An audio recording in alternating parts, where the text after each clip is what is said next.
अभी आप लोग देख रहे होंगे कि मैं टेम्पो में बैठा हूँ और यहाँ से कहीं के लिए मैं निकल रहा हूँ। अभी मैं झारखंड जमशेदपुर रांची में हूँ। और जिस तरह से मोदी जी को विश्व गुरु बनाया जा रहा है, लेकिन मोदी जी के शासनकाल में जिस तरह से पड़ोसियों से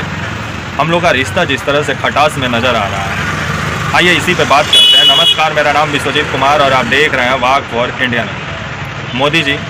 जो कि विश्व गुरु तो बन ही गए हैं और भारत को विश्व गुरु बना ही दिए हैं, लेकिन पड़ोसियों के साथ जिस तरह से रिलेशन भारत का खटास में नज़र आ रहा है, चाहे वो आपका पड़ोसी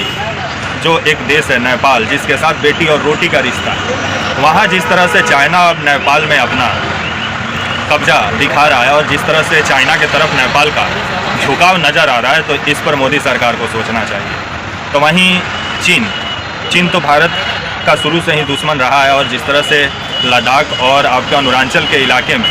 कुछ ज़मीन पर चीन आके जबरन कब्जा करके बैठा हुआ है, जिसको मोदी जी बोलते हैं कि नहीं कब्जा किया हुआ है, लेकिन एक्चुअल में चाइना भारत के कुछ ज़मीन पर कब्जा करके बैठा हुआ है और अरुणाचल में तो कितने गांव को अपने मैप पर भी दिखा देता है। तो इस पर मोदी जी को कुछ बोलना चाहिए।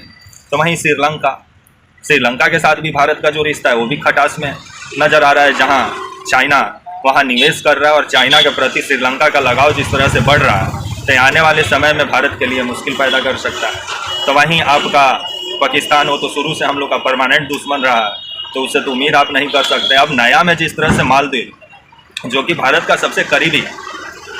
दोस्त देश रहा है, जहां भारत सबसे ज़्यादा निवेश भी किया है और भारत का ही देन है कि आज मालदीव मतलब चाइना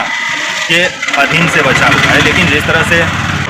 तो वहीं मालदीव जो भारत का सबसे अच्छा पड़ोसी दोस्त हुआ करता था, आज जिस तरह से मालदीव का झुकाव चाइना के प्रति नज़र आ रहा है, जहां मतलब वहां के जो राष्ट्रपति बने हैं मोहम्मद मेइजू, जो कि उनका लगाव चाइना के प्रति ज़्यादा नज़र आ रहा है। तो वहीं भारत और मालदीव का रिश्ता भी खटास में अभी नज़र आ रहा है, जहां भारत सबसे ज़्यादा निवेश भी किया है और एक समय में मालदीव का सुरक्षा भारत ही किया करता था। लेकिन जिस तरह से राष्ट्रपति मोहम्मद मेइजू जो वहाँ आए हुए हैं, वो जिस तरह से भारतीय सेना को वहाँ से हटाए और जिसके बाद से वहाँ मतलब कोई भी अगर मालदीव में राष्ट्रपति बनता था तो भारत का सबसे पहले दौरा करता था। लेकिन जिस तरह से मालदीव का राष्ट्रपति बनने के बाद से मेइजू जो हैं मोहम्मद मेइजू, ये सबसे पहले चीन का दौरा किए हैं, जिसको लेकर के बहुत सारा सवाल मोदी सरकार पे खड़ा होता है कि जिस तरह से पड़ोसी देशों के साथ हम लोग का रिश्ता खटास में है, तो हम लोग विश्वगुरु कैसे बन गए समझ में नहीं आता। भूटान के साथ वही स्थिति है। तो इस पर मोदी जी को काम करना चाहिए। सिर्फ पेपर और टेलीविज़न के जरिए हम लोग विश्वगुरु बन रहे हैं, लेकिन एक्चुअल में हम लोग वहीं का वहीं कि मैं कम संसाधन में आप लोग के पास खबर पहुंचाता हूं। मैं चाहूँगा कि आप हमारे चैनल को ज़्यादा से ज़्यादा लाइक करें, सब्सक्राइब करें, शेयर करें, ज्वाइन करें और उस चैनल के लिए सपोर्ट करें, ताकि मैं आपका आवाज़ इसी तरह बुलंद करता रहूँ। तब तक के लिए नमस्कार, जय हिंद, वंदे मातरम।